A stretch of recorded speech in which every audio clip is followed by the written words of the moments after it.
10 ఏళ్లలో 3 ఇళ్ళు మారాం. 10 ఏళ్లలో లెక్కన 5 ఇళ్ళు మారాం మేము. 10 సంవత్సరాలు 5 ఇళ్ళు మారినప్పుడు ఈ ఎలక్షన్ అప్పుడే కదా ఓటు చెక్ చేసుకునేది. అప్పుడు 2 చోట్ల ఓటు ఉన్నట్టు అవుతుంది. పాతది పోదు, కొత్తది వస్తుంది. అట్లాగా ఒక మనిషి 3-4 ఏరియాల్లో ఓట్లు ఆటోమేటిక్ గా వస్తాయి. 10 ఏళ్లలో కనీసం 2 చోట్ల వస్తాయి. సొంత ఇళ్ళు ఉన్నాయో లేకపోతే ఒకే చోట అద్దెకి శాశ్వతంగా ఉండేవాళ్ళు. ఇప్పుడు మేము 15 ఏళ్ళు ఒకే ఇంట్లో ఉన్నాం అద్దెకి ఒకప్పుడు. అట్లాంటిది ఉంది, ఇట్లాంటివి ఉంటాయి. అట్లా ఉండేది తక్కువ ఉంటారు. ఇంటికల్లాళ్ళతో గొడవ లేకపోతే వీళ్ళకి నచ్చకోలేదో వేరే ప్రాంతానికి పోవడం ఏదో నడుస్తూనే ఉంటాయి. అవన్నీ ఎవరు తీస్తారు? తీయలా. ఇప్పుడు ఎవరైతే అది రిసీవ్ చేసుకోవడానికి మనిషి లేడంటే ఆటోమేటిక్ గా ఓడిపోయినట్టు.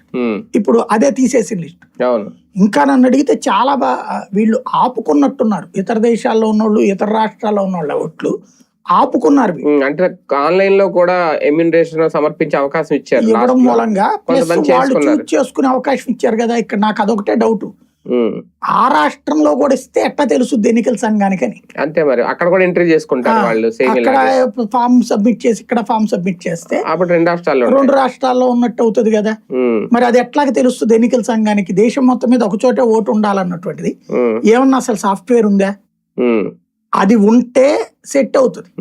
లేదనుకోండి మనం మాట్లాడుకోవడానికి బాగున్నట్టే